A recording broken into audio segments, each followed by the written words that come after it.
I'm Brian. And I'm Zach. And together we are functionally literate. Functionally. Functionally literate. Not Right. illiterate. Not functional illiterate. There are people that are functionally illiterate. That's true. We're trying to not be those people. No, we are literate. We can read. We read lots of books for this podcast. So this is a book club podcast. Every episode we gather some books and we talk about them. Eventually we're going to do some long form where we're going to cover a few chapters an episode. But right now we're covering mythology. We have so far covered Greek, Norse, Celtic, Egyptian, and Hindu myths. Mm-hmm. Today, we are covering Buddhist myths. Buddhism, the other great Indian religion. Yeah. So for posterity, 3 episodes are out now. So the first Norse episode is out.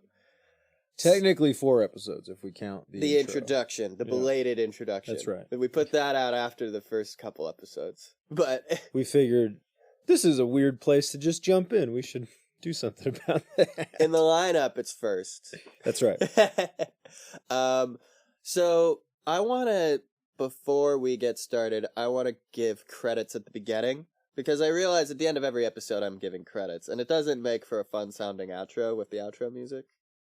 Yeah, that's fair. Yeah. That's fair. So, I want to start with thanking Digistory Productions. They provided the majority of the equipment that we are using for this. I want to thank Vidwest Studios for providing us the space that we're using to record. We usually record it in Zach's library at his house, but not today. We're recording at Vidwest. Today there's roofers. It's going to be loud there. Yeah. Not good. Not great. I want to thank Chris, our sound technician. I want to thank Jake Weller for our lovely intro and awesome outro music. So good. Yeah, it's just the best. Hey, who edits and produces this show? Me! Oh, thanks, I Ryan. do all that. You do that? Yeah. Wow. Yeah, man. Thanks, man. Yeah, you're welcome. You like it? You think it sounds good? I do. I think it makes my voice tolerable. So yeah, we are on Spotify. We are on Amazon Music, Audible, Stitcher, Pandora, Apple Podcasts, Google Podcasts, Samsung's app, which they just changed the name of it, so I don't know what it's called. I have a Samsung, but I use Google Podcasts. Right. So it's on there too if you want to use that. It's on a few other things. Radio Play. And I think something called Overcast. Also on something called Stitch In, I believe, is what it's called. Which hypothetically makes this podcast listenable on your Alexa. If you say, Alexa, play Functionally Literate, hypothetically, theoretically rather, you should be able to get your Alexa to play this podcast. So nobody's gotten back to me on that yet. So somebody out there, listen to it on your Alexa and ask Alexa to play it. See if that'll work. That'd be pretty cool if it did. Yeah. Also, we have another international listener rather. Someone from India listened to our podcast. Oh, they're probably just tearing apart our Hindu. Oh, well, it's not out yet. It's not out yet. Man, when it does come out, they're going to be like, these idiots. Yeah. Sorry, man. So yeah, we got someone from Poland, someone from India. My friends from the UK still have not listened. I'm disappointed. Well, they just didn't want to get lumped in with all the other strangers, so they're like, we're going to wait. I don't know. So we're going to get into it. So I read, the book I read was Buddhism, a very short introduction. It's a very small book. It practically fits in my hand. Yeah, it does seem. A quick read, though. That's good. Yes, a very quick read. I love finding books like that because it's not a huge time commitment. No, it's less than 200 pages. So nice. That was nice. It's by a man called Damien Keown. I also cracked open, but didn't get very far, Buddhism's An Introduction by John S. Strong. That is a much larger book. It's a much larger book that I skimmed. I did not... that looks intense. I did not even get close. Yeah. Much more information in that. Yeah, I will be using actually the same book that was my source for the Hindu mythology, which is Myths of the Hindus and Buddhists by Ananda K. Kumaraswamy and Sister Nivedita. Excellent. Just that? Just that. I didn't need anything else. They cover everything pretty well. Okay.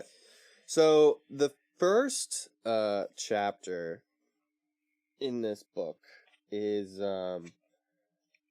it's called Buddhism and Elephants.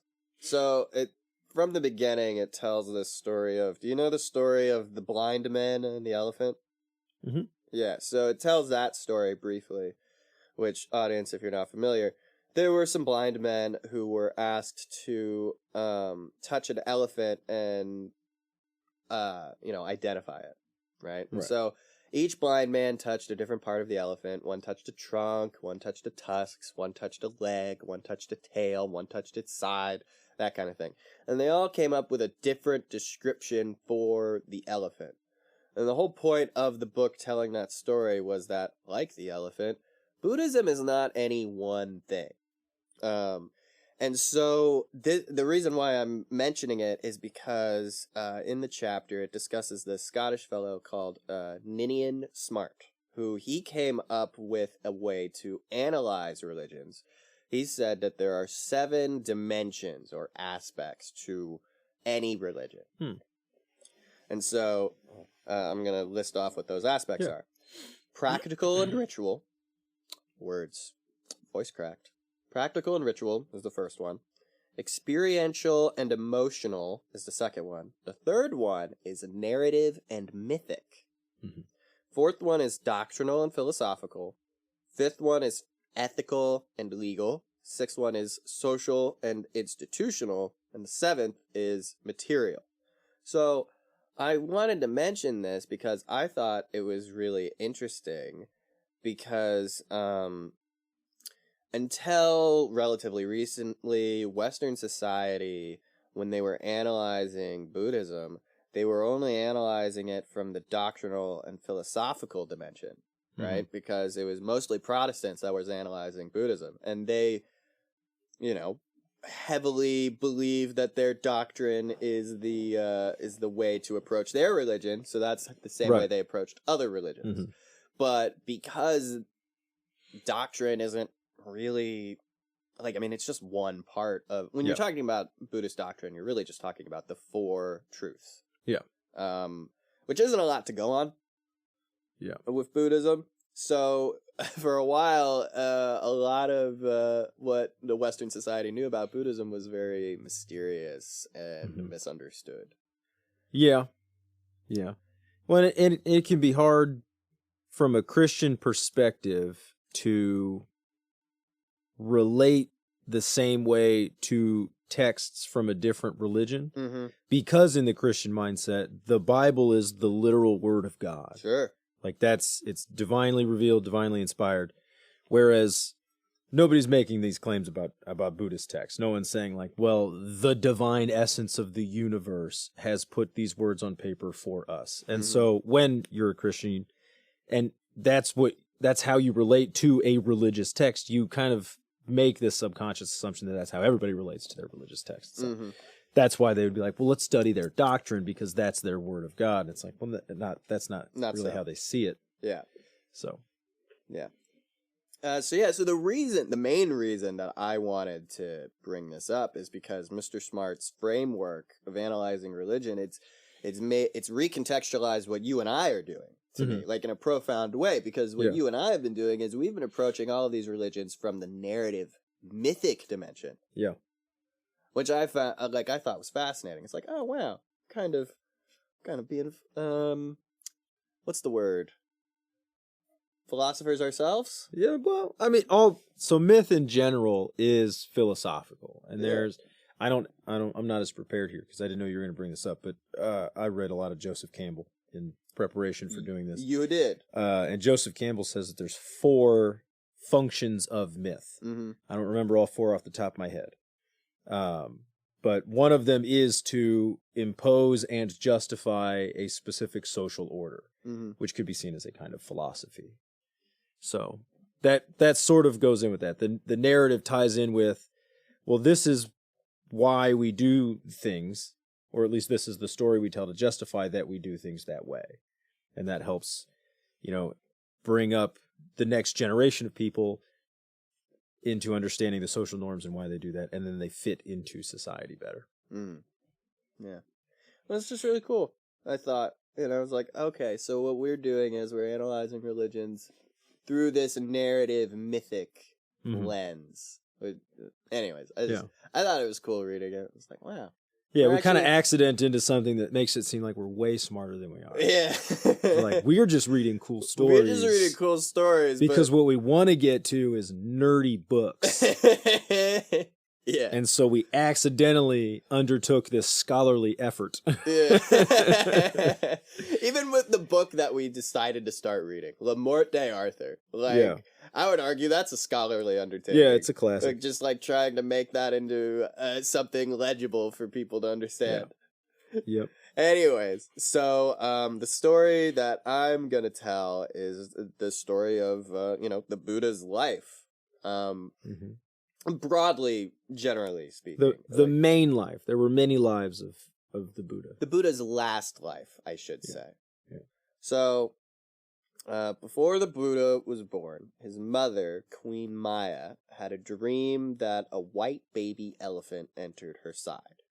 This dream was interpreted to mean that her son would be either a great emperor or a great religious leader. So, shortly after this, when her pregnancy neared its term, she journeyed home. That was the custom in ye olde India. You go to to your hometown to give birth. Yeah. Well, it's interesting that it was a white baby elephant that entered her side, because I believe one of the past lives of the Buddha was as a white elephant. Oh, that is interesting. Yeah. Yeah. And I think he had 6 tusks. Oh, that's cool. Like he was a badass elephant. Gotta be. But he had to be white because he's pure, because he's the Buddha. Well, but I mean, it was a past life, though. Yeah. But I mean, it's the Buddha's pure in every life. Oh, really? Mm-hmm. I see. So, along the journey, Maya and her escort, they reached a lovely grove, and it was in this lovely grove that she went into labor. So she didn't make it home. So what she did, she stood as she gave birth, and she leaned her hands on a sal tree. What kind of tree is that? Do you know? I do not know off the top of my head. Well, she leaned standing against this tree, and supposedly the denizens of heaven came to watch. It's not every day a Buddha's born. That's right. So the earth shook, and the gods delivered her baby, and they bathed him in this instant and miraculous shower of water. And so once this baby was clean, he immediately stood up, took 7 steps, and declared this would be the last time he would be born. So already a very impressive person. Or he's angry. He's like, I'm done with this shit. Another thing that I guess I'd never known, and maybe I'm showing my ignorance here about this, but the Buddha is very similar in a lot of ways to Jesus. But in one way there's ties to, all deific stories, and you can kind of link them all together with some sort of relation. But in that, Jesus was Jewish. Yeah. And then there was a whole new religion founded on his life, which was Christianity. Yeah. Buddha was Hindu. Yeah. So all the Hindu gods still exist within the mythos of Buddhism. Indeed. I didn't know that. Oh, okay. I was unaware. Yeah. And so then Buddhism comes around later because of the life of the Buddha, but it incorporates Hinduism into it. Yeah, so there's some concepts from Hinduism that's lifted into Buddhism, like, the concept of reincarnation, karma. But then, after Buddhism became a thing, there's a concept from Buddhism that went back into Hinduism, which is Dharma. The Hindus, I think, kind of bastardized it a little bit, kind of used it as a way of justification to structure their society the way that they did. One of the functions of myth. In a way that wasn't true to the Buddhist teachings. Yeah. But someone misunderstood and manipulated religious tenets? Yeah. Crazy. Kind of happens a lot, doesn't it? Only in India.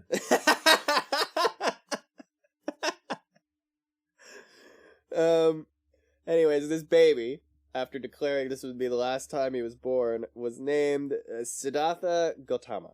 What a terrifying thing for a baby to say. Right? This will be the last time I am born. Like, it immediately comes out and he goes, never again. This is my last life. And it's like... I mean, I'd have thought my kid one, was why are you possessed. talking? Yeah, that's why I would have thought my why kid are you was talking possessed. yet? But two, in a culture that believes in reincarnation, they're like, what are you talking about? This is not going to be the last time. It should not be the last time. You don't want it to be the last time. Yeah, that would be bad. That would be, yeah.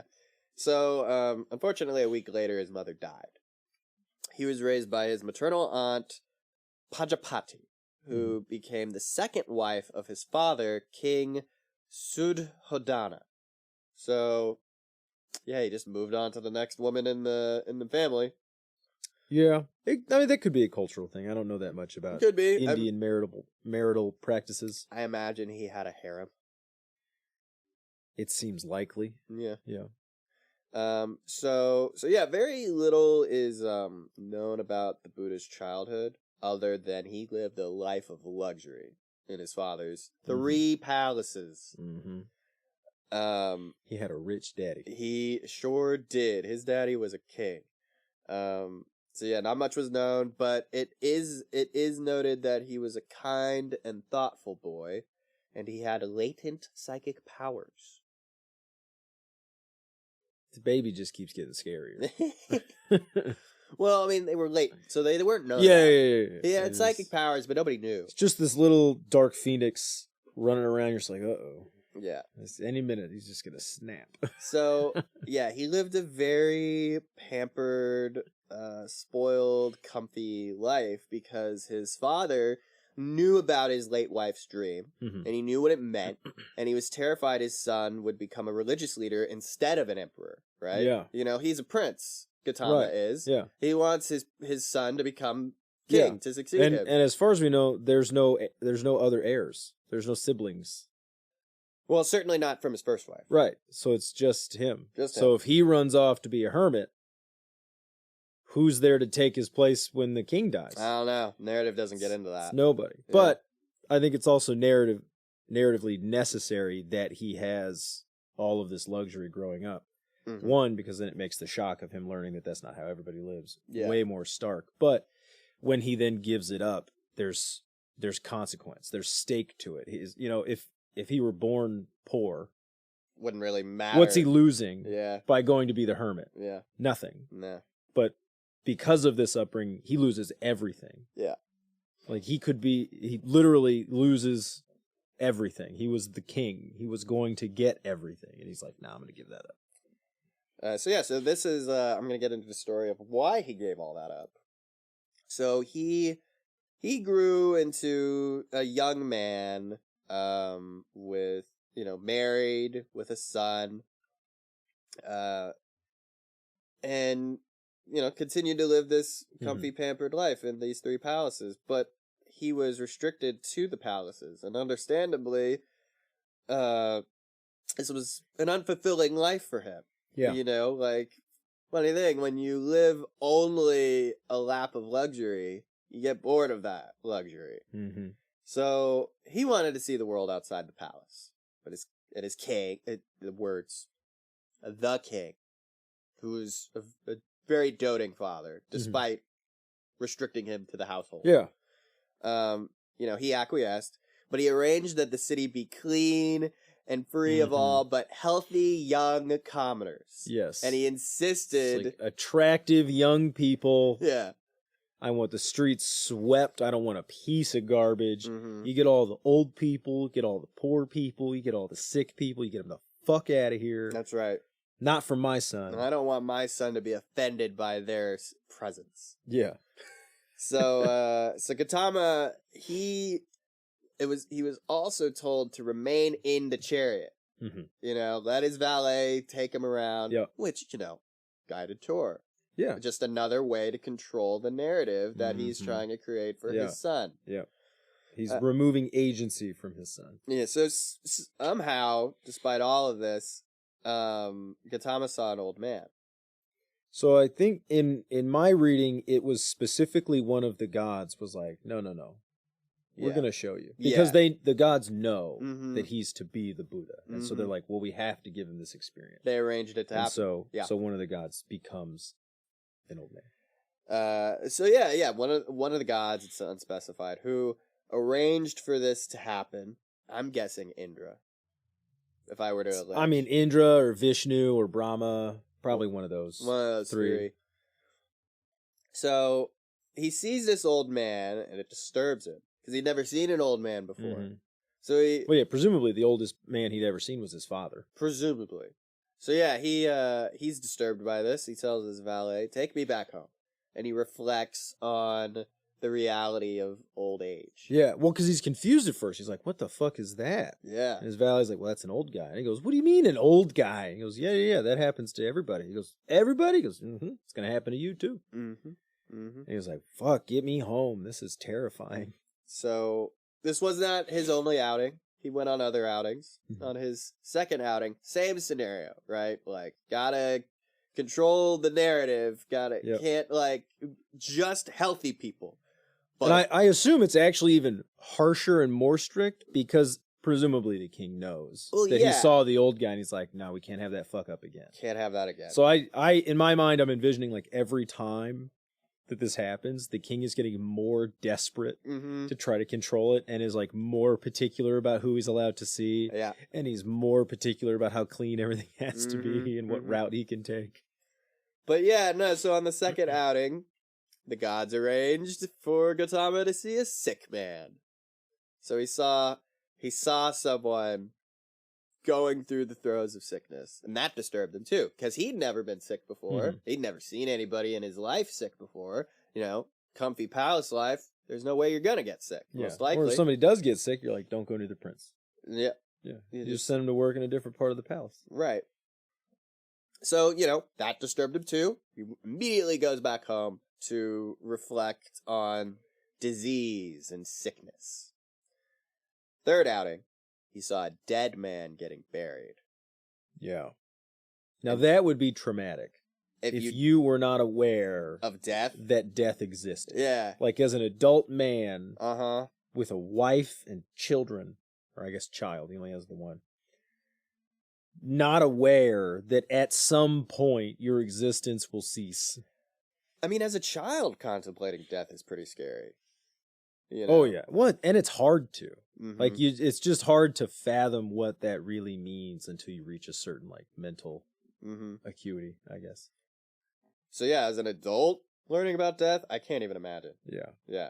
But, this obviously disturbed him as well. Immediately goes back home and reflects on the nature of death. On his fourth outing, he saw a religious mendicant, which is like a homeless traveling beggar. It was common during this time for people to become mendicants for religious spiritual growth.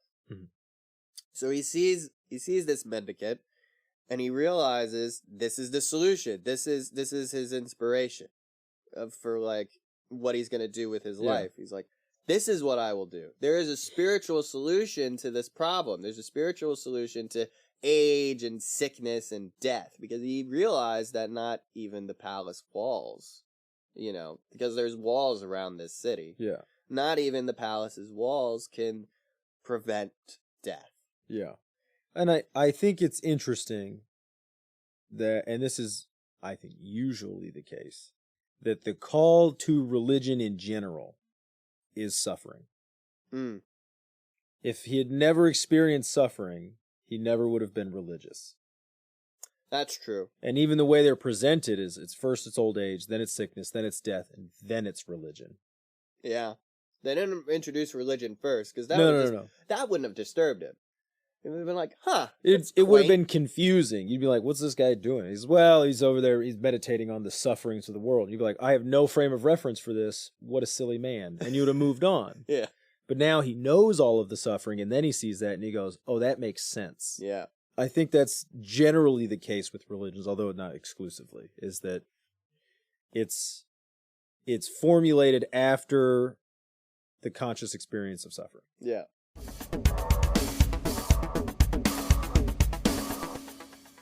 Hi, this is Functionally Literate. Hope you've been enjoying listening. This episode is brought to you by me. I made this show. I'm Ryan. I'm broke. If you could donate a little money my way with a sponsorship or a product, like, I'll be a shill for money. And I'm going to use that money with which to buy books. Because let me tell you, right now I'm checking stuff out of the library, and it's rough. You can email me at funk.lit.pod@gmail.com. That is FUNC.LIT.POD@gmail.com. You could also be a patron of this podcast. That's right. This podcast, Functionally Literate, we're going places. We have a Patreon now.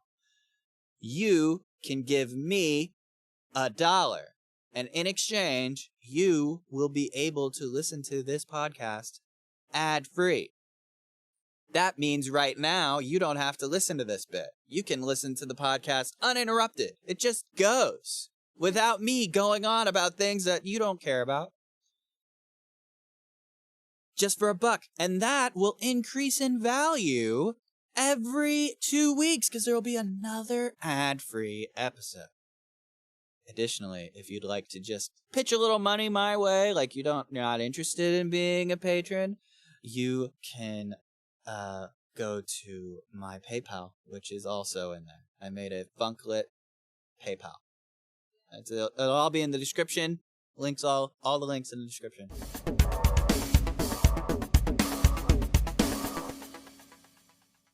So, immediately upon coming to this realization, like, oh, I know what I'm going to do with my life, he packs up that night, and he looks upon his sleeping wife and child, and leaves. Yeah. And he becomes a traveling religious mendicant, just like all those other men. Yeah. So, this story, obviously, should not be taken literally. In reality, it is highly unlikely that the Buddha was this naive, or so quickly disillusioned with palace life after seeing 3 respective old, sick, and dead men. Metaphorically speaking, though, the palace walls are analogous to the mental barriers that we as human beings often put up to protect ourselves from the realities of life. You know, we don't at every moment think about age and sickness and death, because those things tend to upset us. You think about them when you're presented with them. Right. And so this is a metaphor for the Buddha being presented with those things and then realizing what he has to do with his life. Yeah. So yeah, he abandons his former life, starts traveling. During his travels, he met a man called Alara Kalama, who taught him a form of meditation. The Buddha took to the practice so readily and perfected it so quickly that the man offered him joint leadership of his religious group. That's pretty fast. That is pretty fast. That's impressive. Very few cult leaders offered to take on a co-cult leader. Usually, it's a one-man show. But he took to his form of meditation, which was like a sphere of nothingness, which was very blissful and pleasant to Gautama. Yeah. You know, he really enjoyed it, but it wasn't quite the solution to his problem. So he turned down this offer. Yeah. And, went on his way because the fundamental problems of life were still not addressed in his mind. Yeah. So he, kept traveling. Eventually he meets another man, Udaka Rampaputta, who taught him a different meditation technique that was like a sphere of neither perception or non-perception. So when he was in this state, consciousness seemed to almost disappear entirely. As before, he took to the meditation technique very quickly, very successfully. This man, Udaka, was so impressed with how quickly he took to the practice. Udaka wanted to become a disciple of Gautama. Again, he refused, because this state of consciousness, although awesome, was still not quite what he was looking for. And so he abandoned the idea of meditation entirely at this point. And he spent the next 6 years experimenting with extreme suppressions of the body. Yeah. He developed a breathing technique that allowed him to hold his breath for really long periods of time, like maybe a couple hours before needing to take another breath. All this served to do was give him headaches. He tried gradually reducing his food intake until he only needed to consume a spoonful of soup per day. But, you know, obviously that only made him emaciated and made his hair fall out, made him, you know, queasy all the time. So, you know, he gave up on that. And he did a bunch of other crazy stuff like that, eventually realizing that extremes of the flesh in excess or moderation, either way was the wrong way to go. The proper way was a middle way. The middle way. The middle way. So what he started to do, you know, he started upping his food intake. He gave up on like this like barely breathing thing. He realized the way to go is to satisfy your appetites in a moderate way. Careful not to overindulge or underindulge, right? Like you still have to attend to your body's needs, but there's no need to be excessive about it. Right. And so it wasn't long after coming to this realization of the middle way that he attained enlightenment. He started practicing meditation again, and one night while facing east, sitting under a large tree, which would later be known as the Bodhi tree, or Ficus religiosus. That's right. Which I thought was amusing. That is the botanical name for that tree. That's an actual tree. That's an actual Ficus species of tree. religiosus. Okay. What's that look like? I mean, it's kind of a nondescript ficus, I think. I mean, it looks like a lot of other ficuses to me. Oh, okay. But so nothing especially special. No. It's got an interesting sort of architecture to it. Like the form of it's pretty cool, but other than that.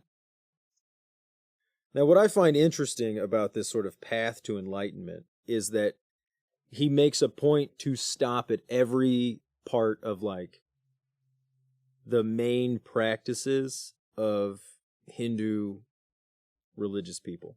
I mean, that's what's available to him. Right. Well, and that specifically he does them and finds them unfulfilling.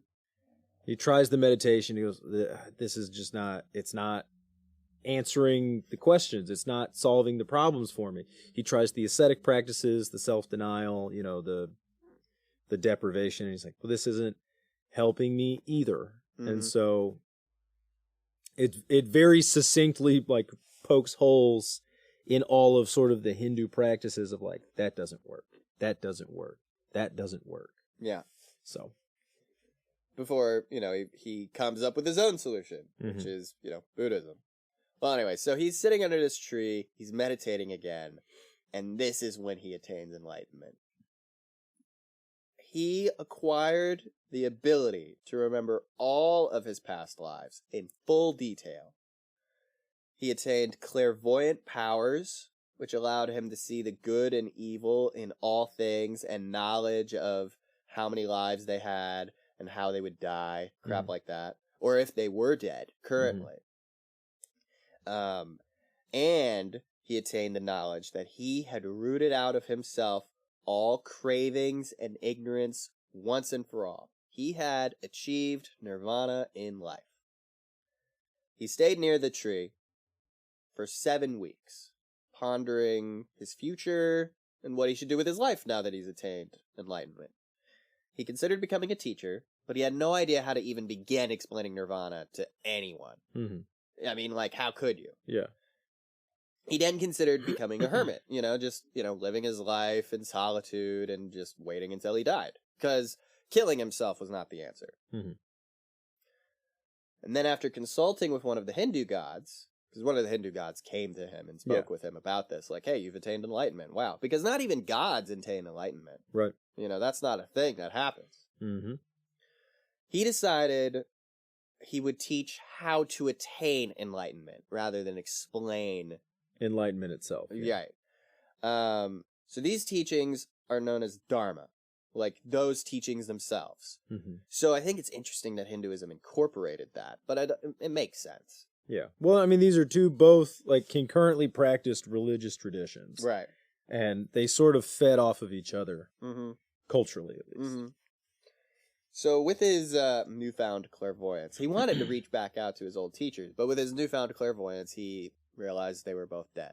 But his colleagues from those teachers were still alive. There was 5 of them. So he reached out to them, and he gathered all 5 of them in this royal park meant for deer. Mm-hmm. And this is where he gave his first sermon. So now we're going to get into the mechanics of things, right? Because this is where he explains the mechanics of things. Yeah. So in his first sermon, he told his colleagues of the 4 noble truths. So the first noble truth is dukkha, which is the truth of suffering. To live is to suffer, physically and mentally. Suffering is a part of life. You will not stop suffering until you die. Mm-hmm. Buddhists take this a step further because the roots of Buddhism are in Hinduism. Reincarnation is a very important part of Hinduism. Yep. You will die, you will be reborn through your ancestors. Therefore, you will suffer again. And you will suffer forever because you will be reborn forever. Right. And I mean, and what set him out on this path to begin with? Right. Seeing suffering. Mm-hmm. So this isn't, suffering's not quite the right word. A better word for it would be unsatisfactoriness, right? Which, his palace life shows. He was given this wonderful, luxurious life all through his childhood and young adulthood, and he got bored with it. He wasn't satisfied. He was not satisfied. But he wasn't suffering. Per se. But he wasn't satisfied. The book talks about the concept of disease, which dis-ease. Mm-hmm. It's baked into the word. Yeah. It just means not working right. Mm-hmm. It's supposed to not do that. Yeah. Yeah. There's this, and I'm relating this to something that's a little bit out of left field. Go ahead. Faust by Goethe. Okay.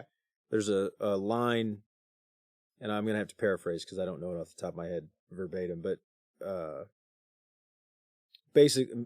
Faust obviously makes a deal with the devil, Mephistopheles. Oh, okay. And when the devil's trying to prove that he is the devil to Faust, he's like, but I thought the devil could only be in hell. And Mephistopheles says, I've lived in heaven. If you don't think being anywhere else for me isn't hell, you don't understand heaven. And so that's what I think is kind of what they're getting at here, which is like, it's not suffering in that it's actively painful or that it's this horrible experience, but that it's not as good as it could be. Right. And that's just part of life. Nothing is perfect. Mm-mm. It's not going to be. Couldn't be. The second noble truth is samudaya, the truth of arising. So in our lives, we have cravings. We desire things. We crave sensual pleasures. Good food, good music, good sex, comfy clothes, etc. Right? We crave existence, our desire to be. And we crave non-existence, which is the desire to destroy. This is often manifested by negating, denying, or rejecting things that are unwelcome. Mm-hmm. When directed inward, this manifests itself as negative beliefs like, I'm no good, or I'm stupid, I'm a failure, stuff like that. Mm-hmm. These cravings are why we are reborn, and therefore why we suffer. Mm-hmm. Well, yeah, if you didn't have a craving, then nothing could be disappointing. Mm-hmm. And then there would be no suffering. Mm-hmm. It's because you want things that you can't have them. I want a good book. Right. I want a good TV show. Yeah. And because you have an idea of what a good book and a good TV show is, inevitably, some of them will not measure up. Right. And that's going to upset you. Yeah. That's how it is. Yeah. If you didn't want things, life would be a lot easier. Now, it's important to note that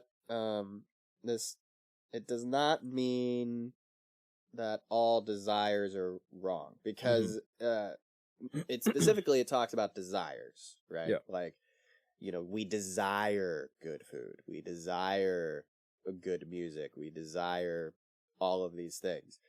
But desire is the wrong word, because in English, desire, it's a much more all-encompassing word than the word that is used in Sanskrit, which is tanha, which means perverted desire, or desire that is excessive or wrongly directed. This is commonly viewed as a triple-rooted evil. The three roots are greed, hatred, and delusion. These are things that all of us exhibit on some level.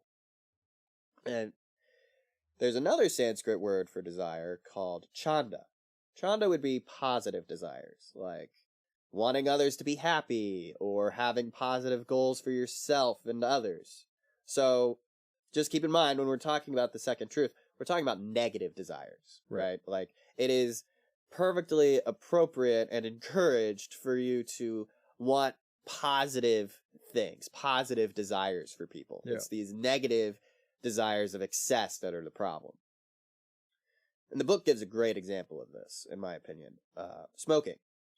The desire to smoke a cigarette leads nowhere but the desire to smoke another cigarette, which will hasten your death, your non-existence. It's true. It's negative. Whereas the desire to quit smoking would be a positive desire, because it would break the cycle of compulsive smoking, and it would be an improvement to your overall health. That's true. I will say, as someone that smokes a pipe and cigars, much better than cigarettes, and much less addictive. No nicotine. That's right. Yeah. So if you're going to smoke, if you're trying to quit cigarettes, I advise taking up cigars or pipe smoking. One, you're actually going to spend less money. I know that sounds weird, but you will. And two, that oral fixation thing gets taken care of, and that's the biggest hurdle with quitting smoking. That is the biggest hurdle, because, like, it's just... So I'm going to get on a soapbox here. My hypocritical soapbox, because I also smoke. I don't smoke tobacco. I smoke marijuana. I smoke tobacco. So, smokers out there, I know you think smoking helps you with your stress. It's actually the thing stressing you out. You just think it helps because you get momentary stress relief. But then, you start craving those cigarettes again. You stress out about it. You stress out about it. Okay, I'm going to get off my soapbox. All right, off the soapbox. Because the oral fixation is real. It is. You know, tough. like once you get into smoking, it's like, oh man, I really love just the act of inhaling and exhaling. Yep. Anyways, the third truth, Nirodha, the truth of cessation. To attain Nirvana, one must snuff out tanha in themselves. You have to put an end to greed, hatred, and delusion in yourself to attain Nirvana. How does one attain Nirvana? That is the fourth noble truth, Magga, the truth of the path, or the way. So, in Buddhism, there is a noble eightfold path. There is a right view, a right resolve, right speech, right action, right livelihood, right effort, right meditation, and right mindfulness. So, what does that mean? I like that it's in this sort of easy to follow list where like one clearly follows from the last. Like if you start with right view, you have to start. That's sort of step one. And then it kind of goes through the steps. That's very convenient. So the right view means accept the Buddhist teachings and then one day confirm his teachings yourself through lived experience. Right? Like, when you're first learning about all this stuff, it's okay if you don't believe. Just accept what you're being told. Right resolve. Make a serious commitment to have a right or good attitude in life. You know, that sounds decent. Right speech. Tell the truth and speak in a thoughtful, sensitive way. Right action. Abstain from quote-unquote wrong bodily behavior, such as killing, stealing, drug use, or really any obsessive sensual pleasure. Like if you're obsessively seeking something out to satisfy a sensual urge, you got 5 senses: feeling, hearing, seeing, tasting, smelling, If you're seeking something out obsessively to satisfy one of those desires, stop that. Quit it. Right livelihood. That means don't engage in an occupation that would harm others. Now, you might think that you are doing that now. You might not be. Zach, I think you're fine. It gets tough because as the world has gotten more complicated and interconnected, it's very difficult to know the true consequences of any action. And this was actually, if you've ever seen the show The Good Place. I love that show. This one is of my favorites. This is one of the issues that I can't remember his name now. The ethics professor, Chidi, that he runs into all the time, which is there's just no way. And I think it was like, I'm spoiling this for anyone that might want to watch it that hasn't. But that's a point. If you haven't seen The Good Place, skip the next few minutes because we're gonna get into huge spoilers, and it's such a good show. It's a very interesting show.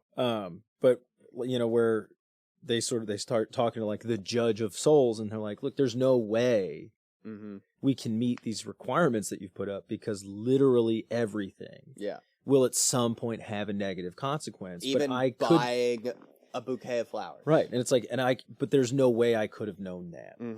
And I can't stop it even if I did. Like the only option is to just die, basically, because even just being alive is going to negatively impact somebody. Yep. So, yeah, it's very difficult to know if any one thing you're doing is 100% just positive. Yeah. Like I would say that there's a few moral truths that like you could stick to, that it's like those will never be negative. Like I'm going to love my wife. That in and of itself, that'll never be a negative. Right. Unless there's like some girl that really wants me to love her, and then that's negative for her. But I don't think there is that person. Yeah. So for me, I think of my last job, right? I was a FedEx delivery driver. And, you wouldn't think that would harm anybody, but it does. Like if for no other reason than I am driving a gas-burning vehicle. I'm driving a vehicle that is slowly contributing to killing the planet. That's not right. That's not right livelihood. So, I mean, if you really want to split hairs, which, I mean, Buddhists do, they try and live their lives in the most ethical way possible. Right effort. That means gain control of one's thoughts and cultivate positive states of mind. How do you do that? Right meditation. More on that later. And right mindfulness. Cultivate constant awareness. If you can approach these 8 things in the right way, you can theoretically attain cessation of craving, and therefore attain nirvana. A simpler way to think about this is morality, meditation, wisdom. Seek to become a more moral person, meditate every day, become wiser, learn things, and you will attain enlightenment. Theoretically. One day. Theoretically. Maybe not this life, but you keep at it. Act like a Buddha, one day you'll become one. So what is nirvana anyway? We don't know. Nirvana is the stillness of non-existence beyond duality. So it can't even be called non-existence because that implies duality. This is why the Buddha struggled with like, well, how do I explain this? Because all words imply duality. Existence itself implies duality because where there is existence, there must necessarily be on the other end of that spectrum non-existence. And that's why Buddhism, that's the middle way, is we're not heading to either extreme. We're going to stay right in between the dualities where they meet. So the most literal interpretation of the word nirvana is quenching or blowing out. So this is in reference to the cravings, specifically greed, hatred, and delusion. A person's cravings are like a flame. Indulging those cravings is like fanning the flames. You know, you're giving it more fuel, more oxygen, encouraging this cycle of birth, life, suffering, death, rebirth, you know. Mm-hmm. But if you stop feeding the fire, the flame blows out. Nirvana. That's why when you attain it, you will not be reborn again. There's no reason you would or could be. Mm-hmm.